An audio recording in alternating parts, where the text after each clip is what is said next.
Papers to stand up here. As we are live. Woohoo! Okay, here we are again, another live stream with Dan Mellis and Kat Howard. Kat Howard I'm with Windermere Real Estate in Woodinville, Washington. And Woodinville is a super fun town, home of the wineries, Mobax. Distilleries, Woodinville Whiskey Company. Yes, there's some distilleries, lots and lots of wineries, wine country, I guess is what we call it. We call it wine country. There's also a warehouse district where you can walk. Oh, this is fun. This is right off of Highway 9, just south of Maltby. You can walk to all the different wineries. You just park in this warehouse district. It's literally a warehouse district. And they have all the garage doors thrown up. And they've got seating areas and live music, and you can just walk around there and do wine tasting for an afternoon. And you have to Uber home because they have cots too. So if you need to pass out, you got a place to go. Cots. I don't know about the cots, guys. Dan's making that. He's taking liberties there. I'm taking liberties. So anyway, yeah. So lots of wine areas in Woodinville. There's Wine Country, which is down by Hollywood Hills Schoolhouse.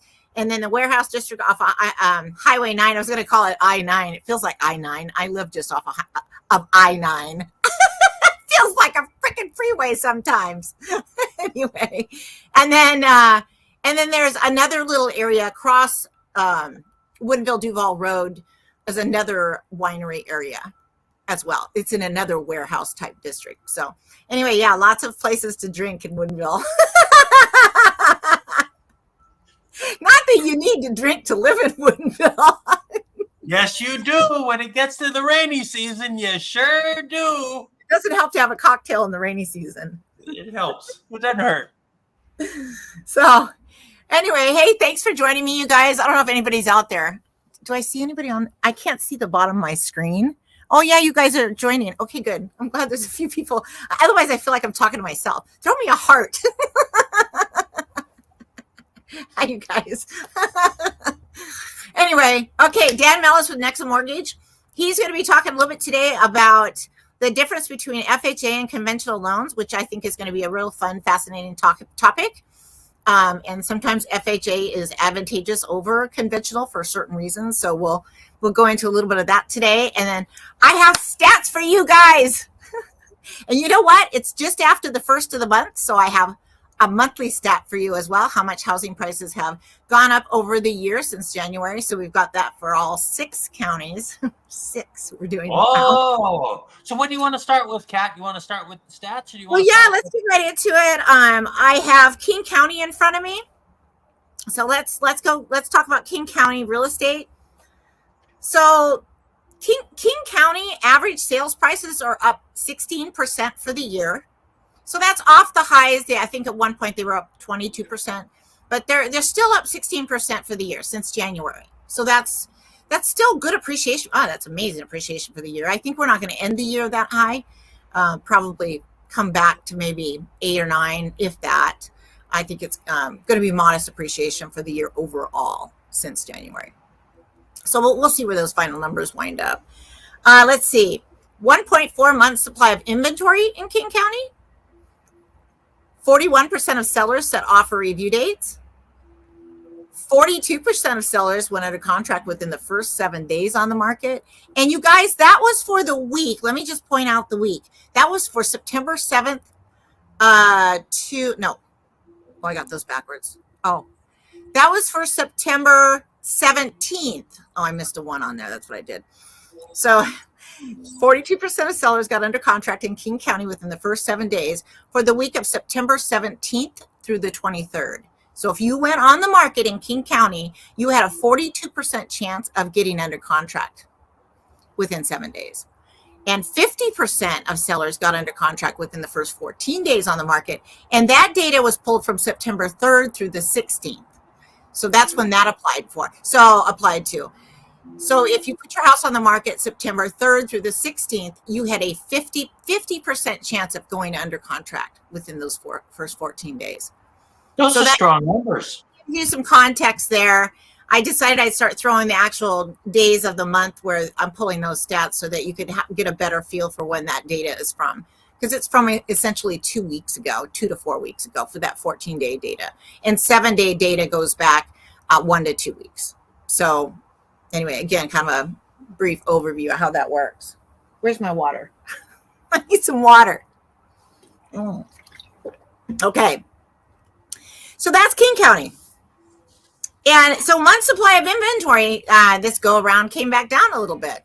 What's happening out there in the market? So we still have a lot of sellers getting into contract within the first 7 or 14 days. And we've got MSI came back down a little bit. So it's turning out to be not a bad fall for sellers. So, but buyers, a lot more homes are starting to sit on the market. The days on market has not necessarily increased for active listings or pending listings, but there definitely are getting to be some steeper discounts out there. And so anything that's been on the market more than 7 or 14 days, you potentially can get an inspection. You can possibly get a 2-1 buy down from the seller, depending on the situation, on the price range of the house and how it's priced currently. So it could be some good buying opportunities, both in King and Snohomish counties. So, all right. So Snohomish County, the average sales price is up 16% as well. Oh, for the year. For the year, since January 1st, you guys. So January was, one of the lowest points in the market since last spring. And so, December, January, that it's, time frame there. End of year, beginning of the first of the year. So that's when we're using the data from is January. So 1.3 months supply of inventory in Snohomish County. 37% of sellers set offer review dates. 39% of sellers got under contract within the first 7 days on the market from the week from the days from September 17th to September 23rd. Get that out. And 51% of sellers went under contract within the first 14 days on the market, September 3rd through September 16th. So if you listed September 3rd through September 16th, then you had a 51% chance of getting under contract in Snohomish County within the first 14 days on the market. So I hope adding those dates makes it a little more clear for folks exactly where I'm referring to, because it's not like the last 14 days, but it's the 14 days before that. Okay, so that's Snohomish County. Again, now Snohomish County, their month supply of inventory went up a little bit. King County went down a little bit.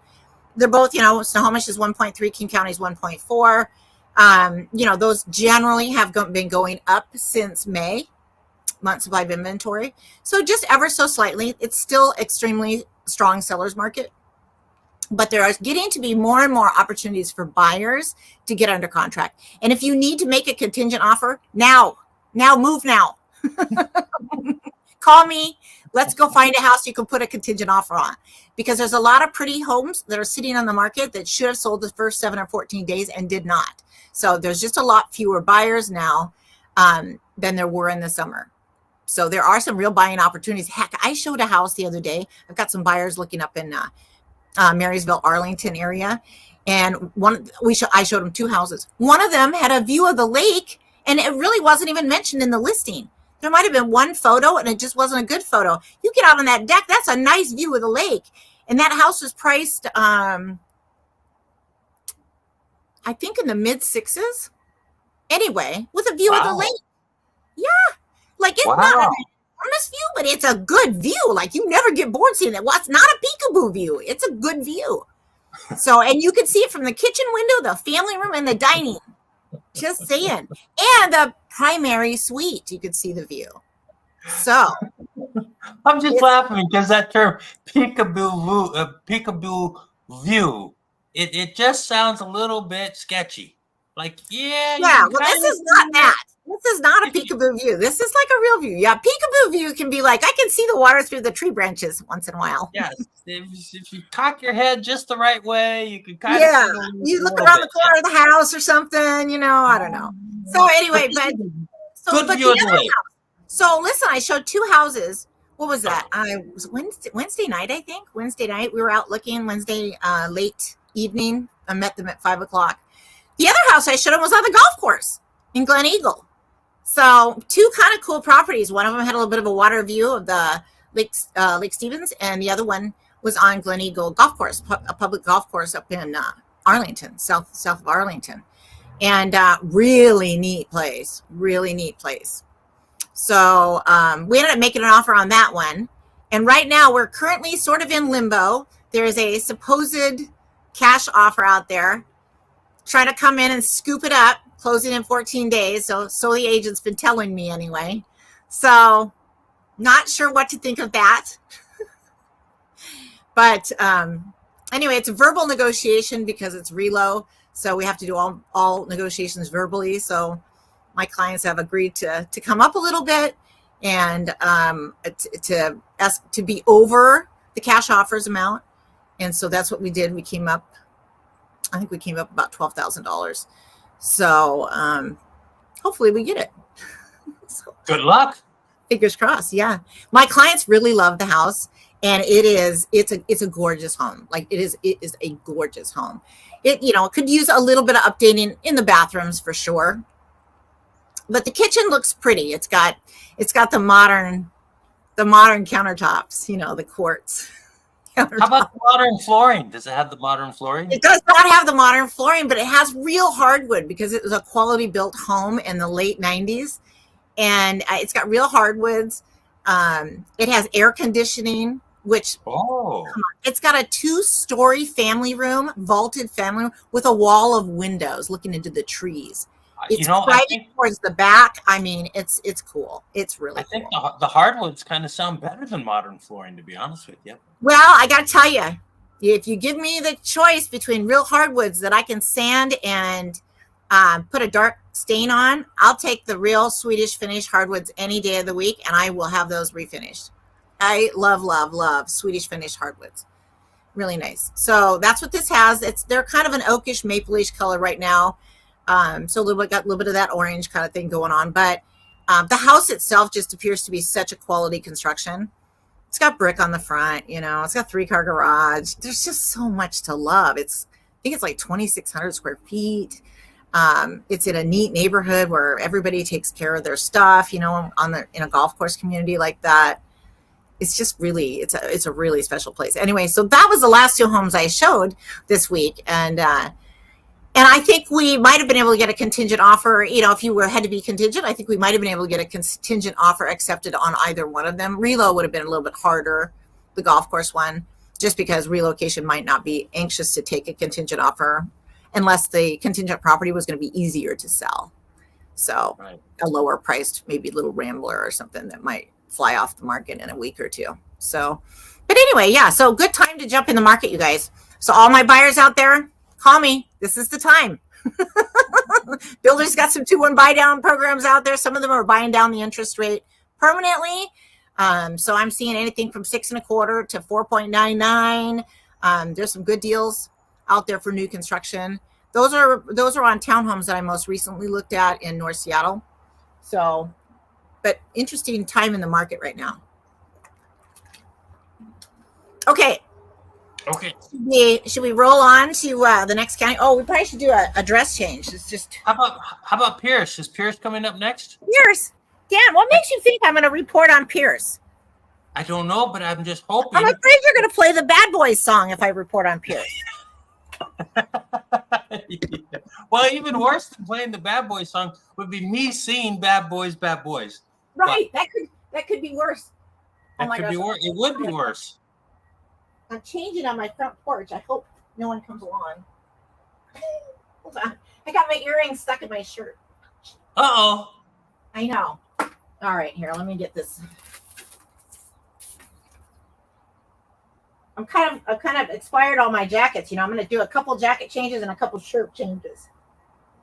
Okay, I gotta save my microphones here. Uh-oh. Here we go. Okay, I gotta get myself mic'd back up. Here we go. Gotta mic myself back up here. Oh, that was fast. That was fast, huh? Yeah. Girl, don't mess around. No messing around. Messing around. Whoops, what happened to my hair? Whoops, here we go. You guys, sorry. I do this because I chop this up into videos and I don't want people to think to scroll by because I have the same clothes on, because I don't wear the same thing every day, usually. Okay, how's that? Back in business. Okay. All right, here we go. Let's look at, I'm going to make Dan happy. Let's look at Pierce County. Bad boys, bad boys. Here we go. Pierce County. Oh, no, it's not. Okay. Let me make sure I read the right data here. Get this wrong. Okay, Pierce County. Pierce County, 1.4 months supply of inventory in Pierce County. 1.4. No, hold on. So Pierce County has 1.4 months supply of inventory. Their sales prices since January have increased 11% in Pierce County. 17% of sellers set offer review dates. 25% of sellers in Pierce County got under contract within the first 7 days on the market. So that would be September 17th to September 23rd for those sellers that got under the contract during that week. So 25% of sellers got under contract within the first 7 days. 43% of sellers got under contract within the first 14 days. And that would have been the week of September 3rd, or the 2 weeks between September 3rd and September 16th. I remember right. So fair number of sellers getting under contract that second week. Yeah, September 3rd to September 16th is what that is. Okay. All right. I need that poke up above. Whoops. Get that up there. Oops, that's not going to work. All right. Okay. So that's Pierce County. Ooh, my page is a little bit, I got a little faded at the bottom here. Huh. All right. Mason County. Mason County is 2.3 months supply of inventory. And their average sales price, Mason County's average sales price has gone up 15% since the beginning of the year. 9% of sellers set offer review dates. 26% of sellers in Mason County got under contract within the first 7 days on the market. So from September 16th through September 23rd. 38% of sellers got under contract within the first 14 days on the market. And that would have been from September 3rd through September 16th, would have been the weeks that applied to. So Mason County is still cooking. I mean, 38% in the first 2 weeks. Dan, not bad numbers, right? Not bad at all. I mean, the thing is about Mason County, they can flip up and down quite a bit because they don't have as many. It's a much smaller data set. So Mason County data, it's much better presented on a monthly basis than a weekly basis. But it is still fun to see what's happening out there. There's still a few sellers setting offer review dates. There's still people getting under contract within the first 7 days on the market. So it's kind of fun to watch that. But it does fluctuate from week to week a little bit more. Hey, real quick question for you, Kat. I'm just wondering, this week, do you happen to have the information on Kitsap County? I was very interested in Kitsap County. Do you have anything on this week? Dan, I got to tell you, I just love making your dreams come true. Oh, we do have Kitsap County. We have Kitsap County today. Yes, we do. And I have some incredible data for Kitsap County, just going to blow your socks off. Folks, you wait. You're not going to believe this. I'm going to talk about fourplexes and what has happened with appreciation in fourplexes for 4 different counties. And it's going to blow your mind. So you have to wait for that. Just a minute. Got to get through the data. Let me throw a jacket on here. As a matter of fact, let me see. Let me grab one in the house. Hold on.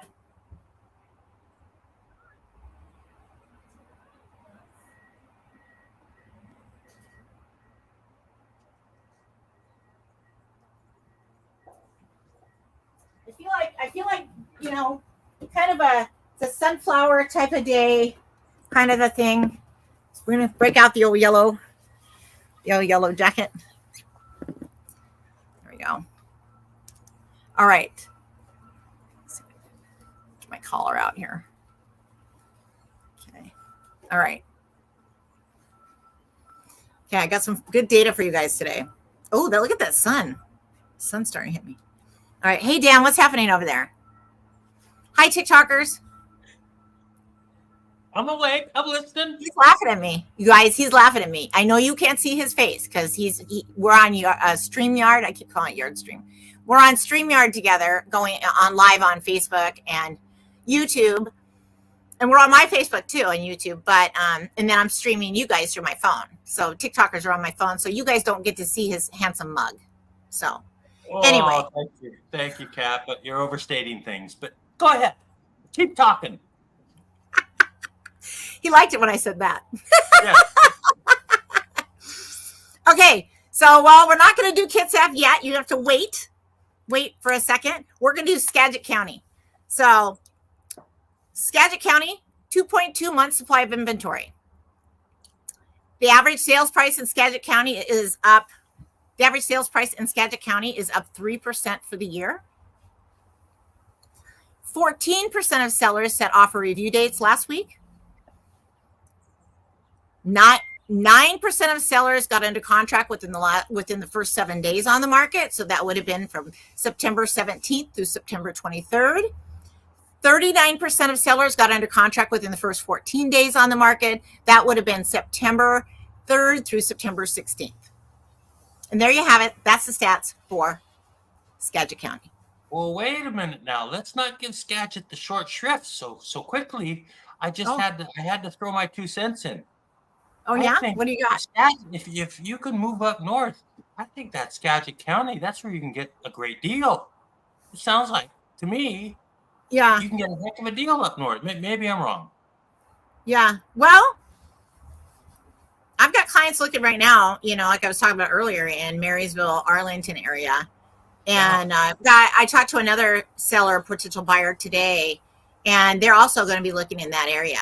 And there are you can buy a house on acreage out there for, $700,000. A little tougher to get one in the 5s, but not impossible. And they just, have some basic needs. They just need 4 bedrooms, but they would love to get some land. So I think we'll definitely be able to get their place sold and get them into something. And we'll probably just do it contingent, make a contingent offer.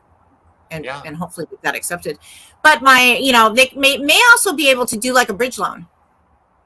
Yeah. So maybe they could do a bridge loan. We could buy first, and then we could sell their little place. They got a really cute little place in a great neighborhood, really neat little neighborhood in North Marysville. So that could be very interesting. But I love that area between Snohomish and Arlington. But even further north, Skagit County, beautiful areas up there. Mount Vernon. Geez. I think Anacortes is that north Snohomish up to Skagit County. That's sort of a place to be if you don't have to commute. That's a pretty nice area. It's a beautiful area, like gorgeous area. Whoops! Oh, I actually, where's my Kitsap data? Oh, okay. Oh no, here it is. I found it. There we go. All right. Now we're getting to Kitsap. Now we're talking. Now we're talking. I'm dropping things. Sorry, you guys. I'm trying not to drop it. I don't know what my hair is doing now. Okay. Doing great. Okay. Doing fantastic. Okay. All right. So now we're going to talk Kitsap County. So Kitsap County, 1.5 months supply of inventory in Kitsap County. Their average sales price in Kitsap County has gone up 5% since the first of the year. 19% of sellers set offer review dates in the last 7 days. 33% of sellers went under contract within the first 7 days on the market, September 17th through September 23rd. 43% of sellers got under contract within the first 14 days. That would have been September 3rd through September 16th. So Kitsap County is still rocking and rolling pretty well.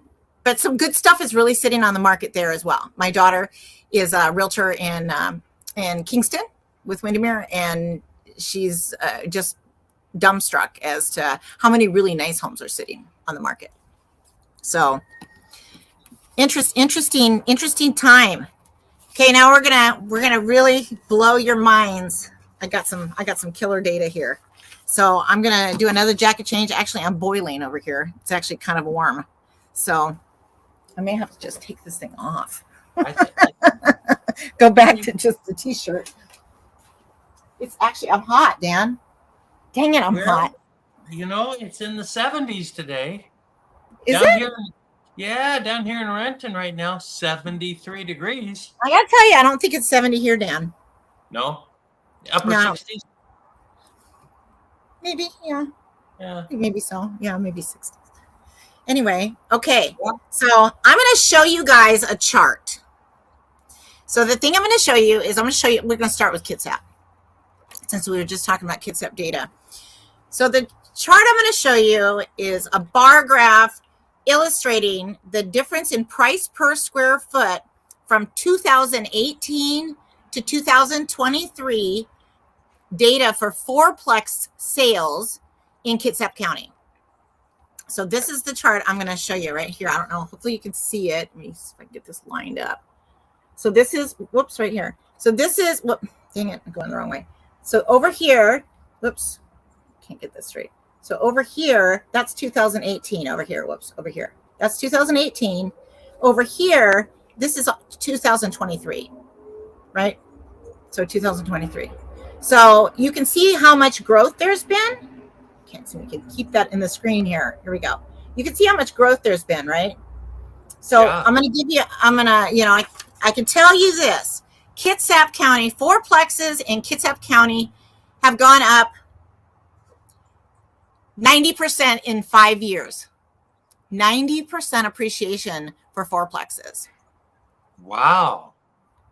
Wow. That's huge.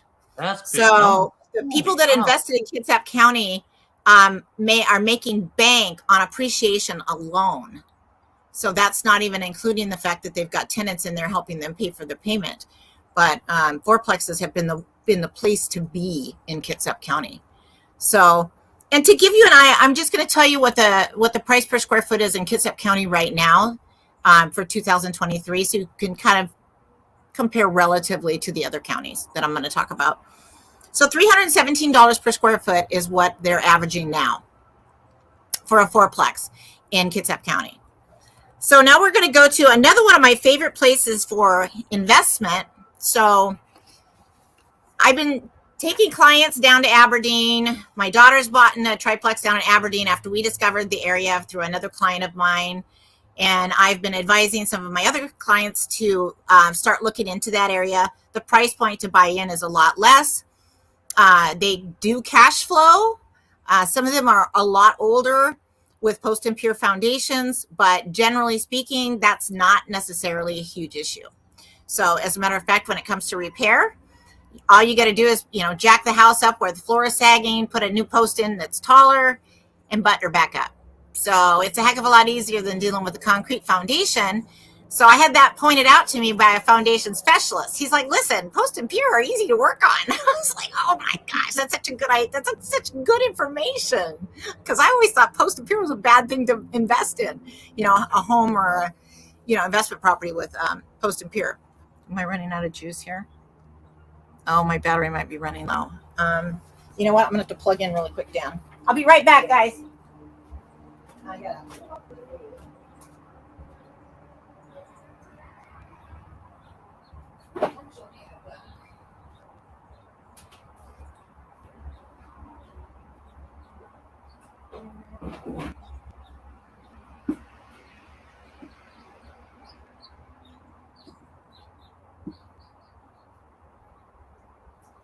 Okay, I'm back, guys.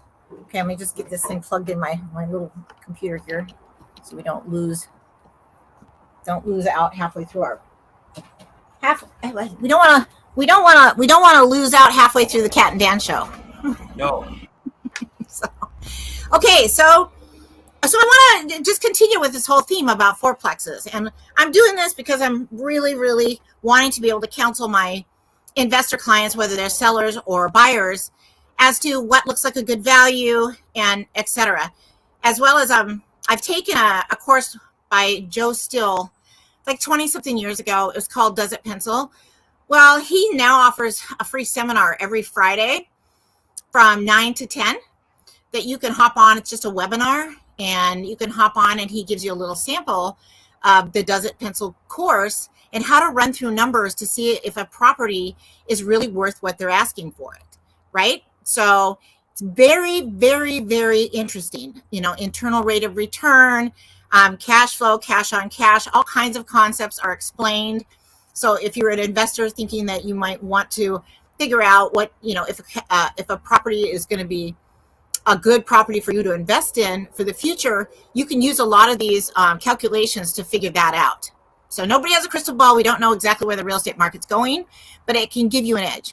So anyway, there's some big, I can vouch. yeah. So Dan and I both sat in, via Zoom from our respective residences on the Does It Pencil webinar this morning, and it was interesting. And he and Joe still used the same example that he used the previous Friday, but it really helped me to hear that example a second time. I really grasped the terminology a lot easier the second go around, because when you're going over this stuff very quickly, it can get confusing. So, but anyway, just fascinating stuff. Really, it's not just a plug and play. You punch your, plug in what you bought the house for over here and what your payments are over here. No, you actually go through the calculations on an HP calculator. So very interesting. But anyway, I'm going to pursue my, I think it's a certified real estate analyst designation by taking all 4 courses that he offers. So that should be interesting. So to say the least, because they cover, one of the 4 classes covers taxes, and that will be fascinating for investment properties for sure. And then the last one provides you with the calculator, the spreadsheet to just plug and play the data, right? But I want to get back into, I need to refresh my brain on how that really all works. And, instead of just using my basic method, which is add up all the expenses for the year and add in the monthly payment, your 12 months of mortgage payment, and then, adding up all the rents and subtracting the 2 and hoping that's positive. Which is a very basic way. It's a quick way to decide whether a property is going to cash flow, but it doesn't give you the long-term picture. So if you can calculate future value, so rate of returns and things like that. So it's going to be a great tool to have going forward in my repertoire of information knowledge. Okay. So one of my favorite places to take investors or talk about when it comes to investments in Washington State is Aberdeen, because it's one of the rare places in Washington State that you can actually get your investment property to pencil, to cash flow. I have like I said, an investor who just bought down there, and my daughter also has a triplex down there, and I'm very interested in picking up a few properties down there as well. So, and my transaction coordinator has she bought a 4-plex down there as well last year. So we're all kind of, look out, Aberdeen, here we come. So anyway, so speaking of Aberdeen, I went ahead and pulled 4-plexes in Grays Harbor County because I wanted to see how they had fared over the past 5 years. And so here's that chart. So you can see they did pretty good too, right? Whoops, can't figure out how to center this thing on me, but anyway, they did pretty good too.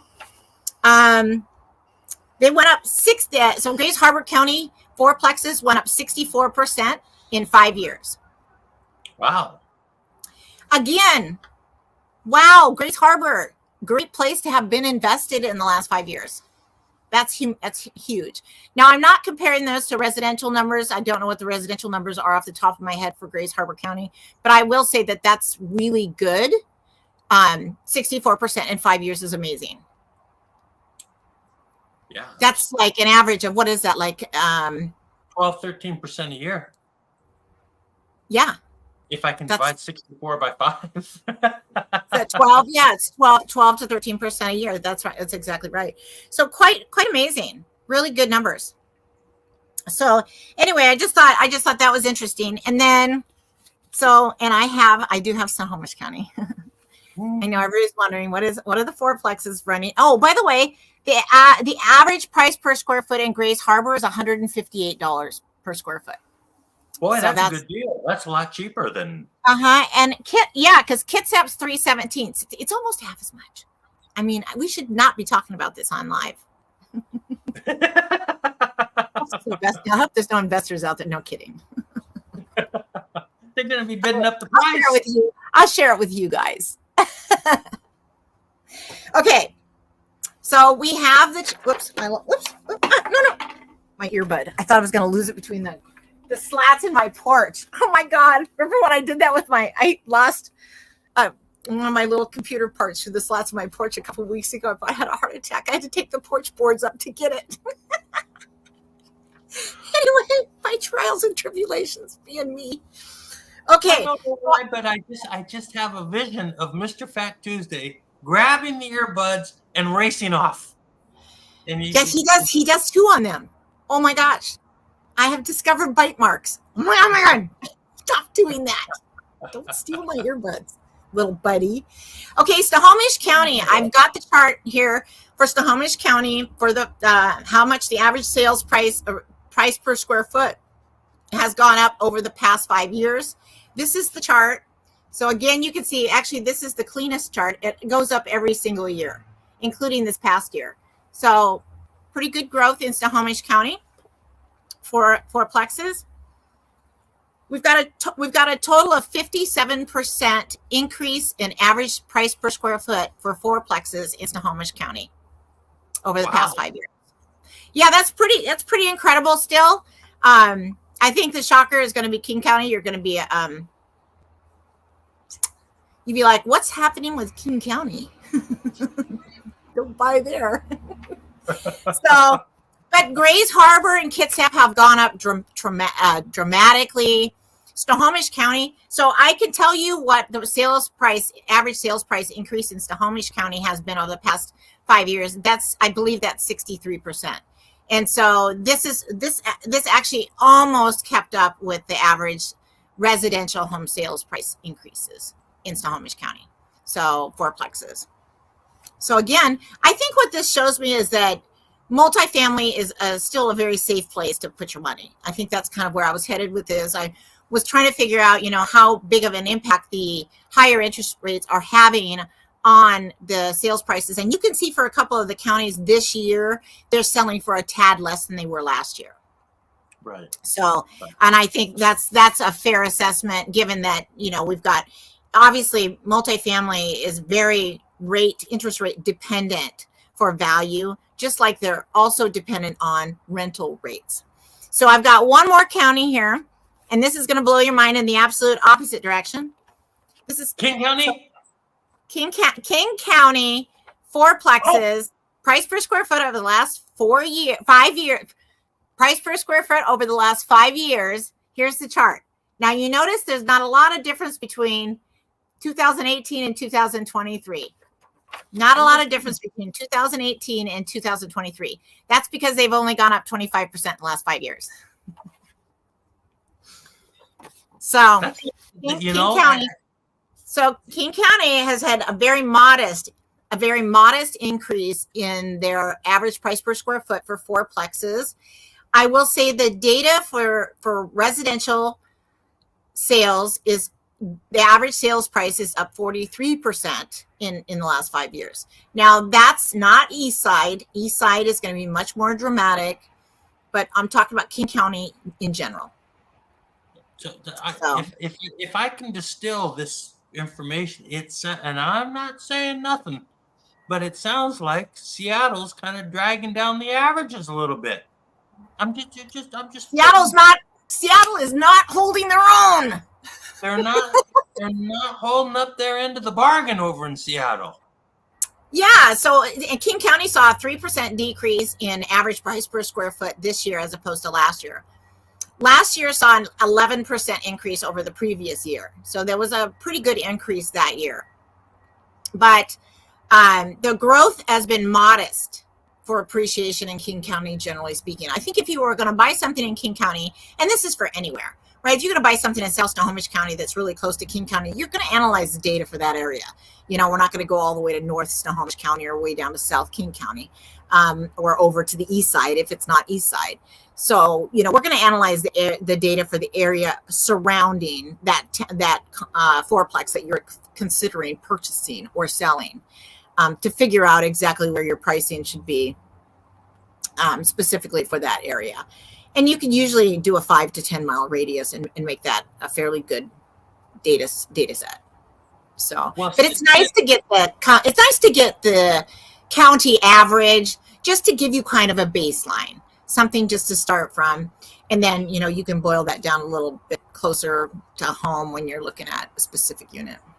Okay, so since we're talking about returns here, I thought while we're talking about it, I will bring up, remember the apartment list rental increases area. Yes, okay? you were gonna provide me with those today, Dan. You're gonna spoil us all with this wonderful data about rents. Oh yeah, and I didn't, did I? I'm so sorry, Kat. I don't have it? No, I haven't. It's right here. I've got it right here. You were joshing me? You were joshing me? No, it's right here. Okay, good. You're making me happy.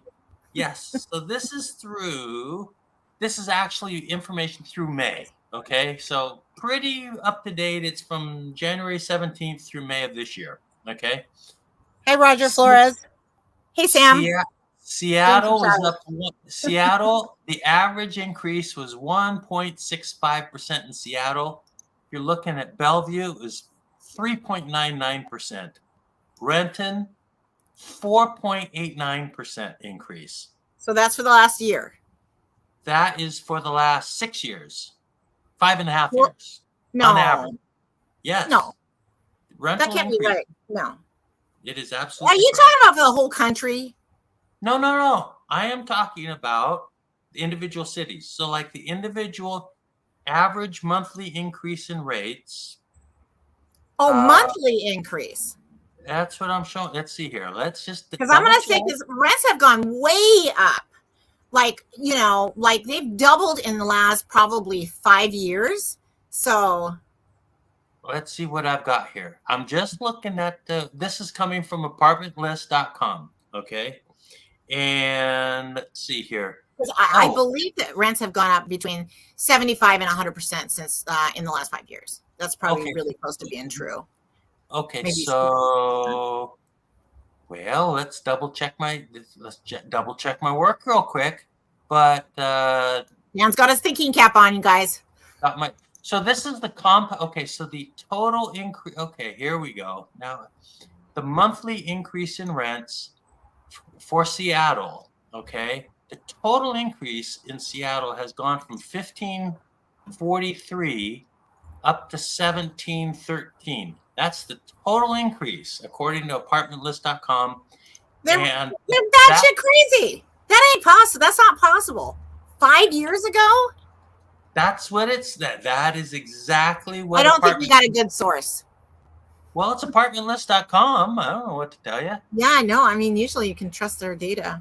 You would think. Yeah, and that average, if you take that total increase, that comes out to be, and I labeled it incorrectly. My apologies. It was not the average monthly increase in rents.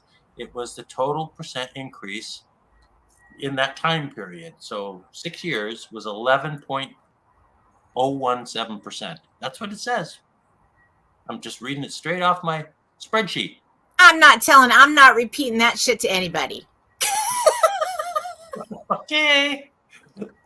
That's fine. That is fine. But that's what yeah. It doesn't make sense though. Like I think about like what I was getting for rent on my rental in Woodinville. Yeah. And I mean we're not talking Woodinville. We're talking Seattle proper. So that's Seattle proper. Bellevue's a much different story. Well, let's hear Bellevue. Maybe I'll start to believe these numbers. So the total increase in rents in Bellevue was 28.7%. Okay, and so that gives you an average increase during this period of time of 3.99%. Okay, and then if you looked at Renton, the total increase was over that period of time was 34.14%. So this is just using the apartment, they publish it on apartmentlist.com and I just downloaded it. Pretty simple stuff. And my computer is not charging. So anyway, it is what it is, and that's what they had on the website. And I got to tell you, Seattle, based on that alone, needs to pick up the pace. So anyway, it is what it is. I got to tell you, Dan, I don't know if my computer is going to last here because it's actually not charging. Uh-oh. So weird. I don't know why. I've got it plugged in and everything.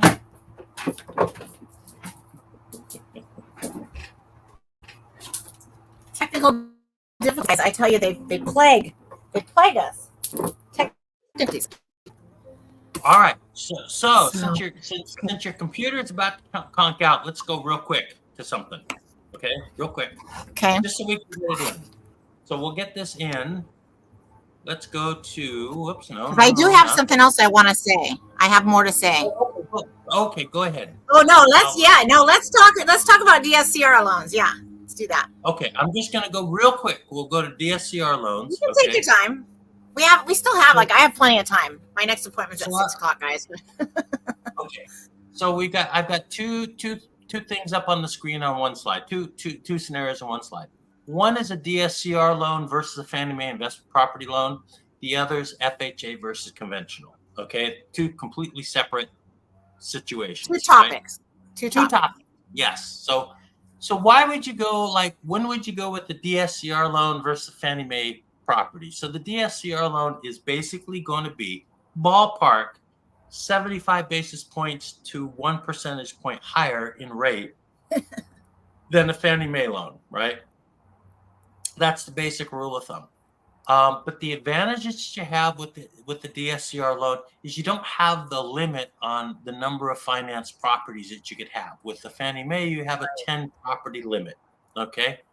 And with the DSCR loan, you don't have to worry about income restrictions. In other words, let's say you've retired and you want to participate. You don't have a lot of income. You're making Social Security plus whatever you're making off your investments, but you're not making what you used to, but you want to participate in real estate as an investment instead of just stocks and bonds. Let's just say that's the situation.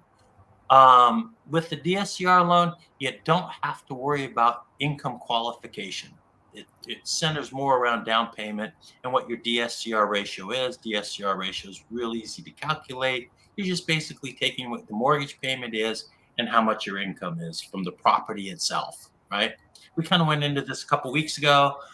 It's a very simple loan, and the advantages are if you're retired. Hey, Dave and Lisa, I'll call you back when we're done with this live. Pringles is called. Okay, then I better make this fast. But you've got the personal income qualifications on the Fannie Mae side of things. So it's just basically you got to, if you got tax returns, things like that, you got to turn in. That's on the Fannie Mae side. If you don't want to use your tax returns, you're doing a lot of write-offs, things like that, then you don't have to worry about those restrictions on the DSCR loan.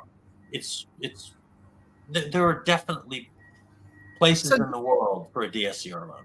Yeah, so DSCR is that's something where you just can show what the rents are doing versus what the payments are going to be, and you want those to basically be a 1-to-1 ratio, right?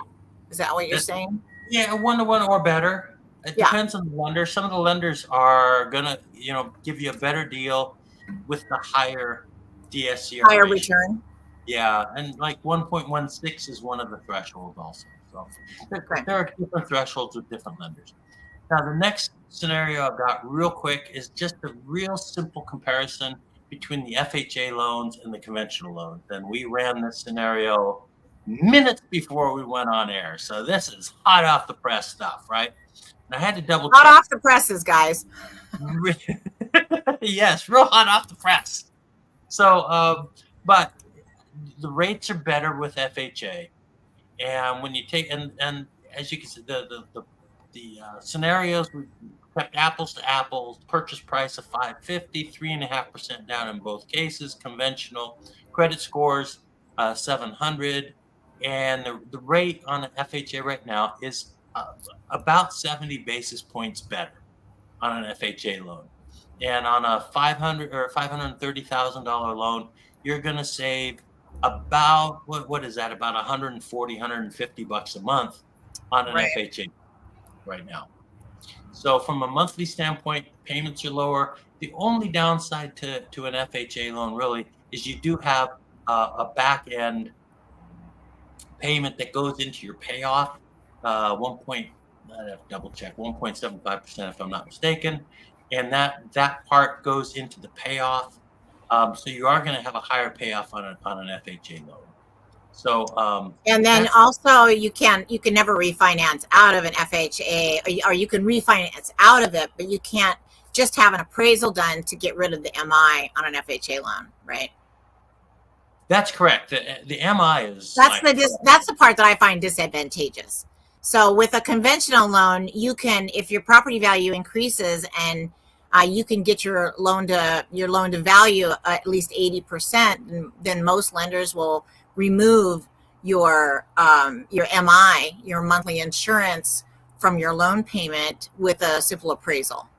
Correct. I think that valuation. To get it removed, it actually needs to be at about 78%. But you're absolutely correct. I mean, 78%.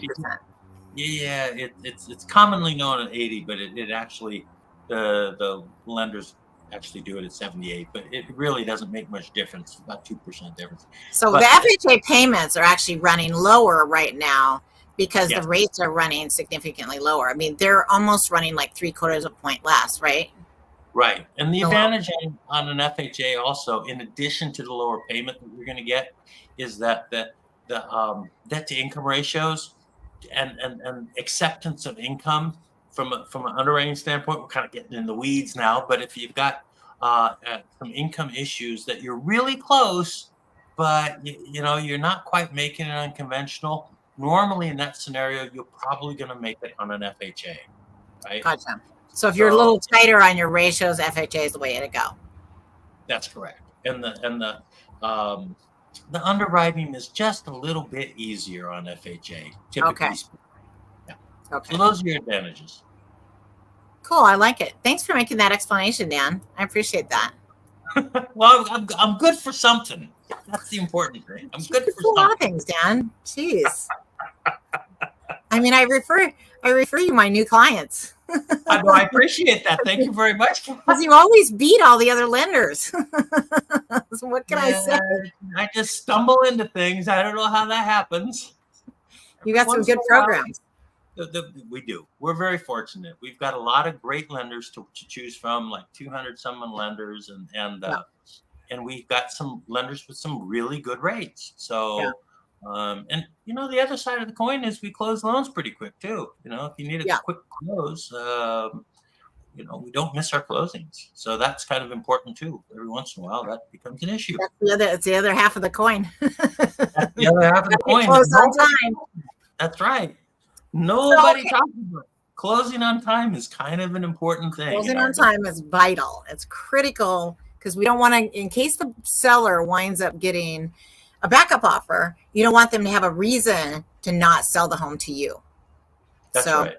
Yeah. And so the whole idea of getting closed on time is so everyone stays in contract, so we don't have to worry about creating an extension and getting permission. Here's the reality on most loans that we're doing. I'm not going to say every single one because everyone's a little bit different, right? But on most loans that we're doing, if you have, we talked about in previous weeks, if you have your loan pre-underwritten, you can close your loan faster. And that is absolutely the truth. And you probably, in something like that, you can probably close depends on how fast you can get the appraisal back, basically, right? So that part's true. So let's just say 10 to 14 days to close, right? In that type of scenario. But even if you don't have pre-underwritten, even if you're coming in fresh off the street, I've got a dynamite team behind me. We can get these things closed depends on the situation again, how complex things are, but let's just say 15 to 23 days. That's a very realistic time window to get closed. And just coming in fresh off the street, first day, getting the docs in, we can get things closed quick. At least I think that. Yeah, that's about 3 weeks. Yeah, that's good. 2 to 3 weeks. Yeah. So quite honestly, with the higher interest rates, we don't have a lot else to do. except for to work on your loan. Right. That's right. But more importantly, it's not really us; it's the underwriters, and so the underwriters, Yes. it's staying in the queue a lot shorter. So, and the turn times are faster because the Because underwriters don't have as much work to do, essentially, is what's happening. And it's opening up the pipeline. So that's correct. So and same thing for appraisals. Appraisals are happening much quicker now. And they're coming down in price, which we like. Yes, that's right. The appraisers are not so happy about it, but I when I represent buyers, I do love that the appraisals are coming in a lot less expensive. So they had kind of gotten up to 800-ish north of 800 sometimes. So nice to see that coming back down to a more reasonable level. There was one thing I wanted to talk about today, Dan, besides the fourplexes and the statistics for the counties. I ran into an agent in my office, Windermere in Woodinville, and she was telling me about a situation that just happened on her listing where she'd received an offer, a very good offer. Well, it wasn't a great offer. It was significantly low. So, but it was something that the seller was willing to work with. So they countered back. They split the difference with the buyer. They'd been on the market about a week, but the agent was very concerned about the pace of the market and how few showings they'd had. So they decided to go ahead and counter this buyer back, buyer number one. And what ended up happening after they countered them is that the agent received a call from another buyer's agent saying that they had written an offer.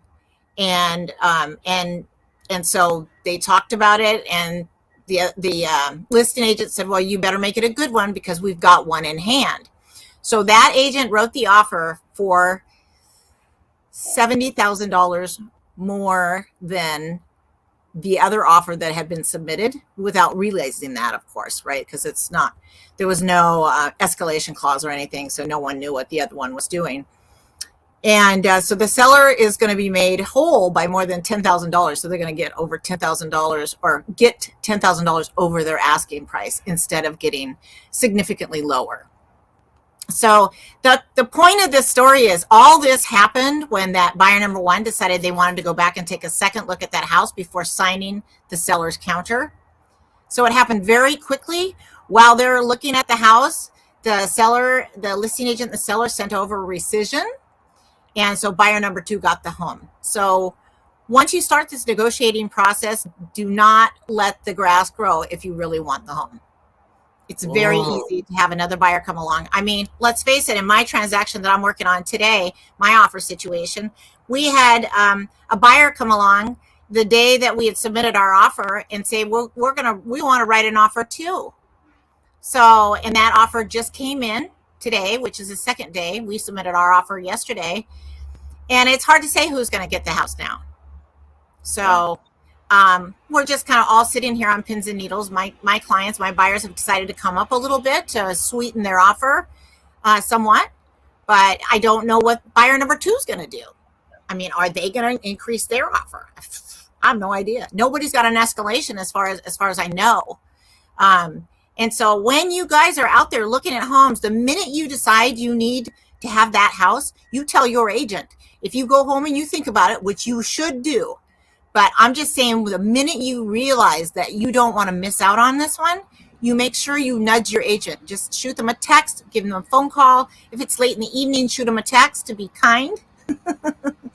But then they'll spring into action, make sure you've got all the information on that property currently available. We can call our inspectors, make sure we can get an inspection done at relatively short order. I can call the other agent, find out if there's any other offers on the table. I can spring into action before you even get up in the morning, get that offer ready for you. So, shoot you over a draft of it. We'll go over it. We'll discuss all the major points, and I'll explain to you what your outs are, your potential contingencies are. For instance, we'll always have a financing contingency if you're financed. We'll always have an inspection contingency unless an inspection has been provided by the seller. We'll always have a title contingency just because we want to make sure the seller provides clear title. And so I'll go over all your potential contingencies that you can have in your offer and what you should leave in there. So you can even get a sewer scope contingency. You can have a contingency for reviewing HOA docs. which is very important. If somebody has a boat or an RV and they want to be able to store that either along the street or in the driveway, that's something that often comes up with in conversations around HOA rules and regulations.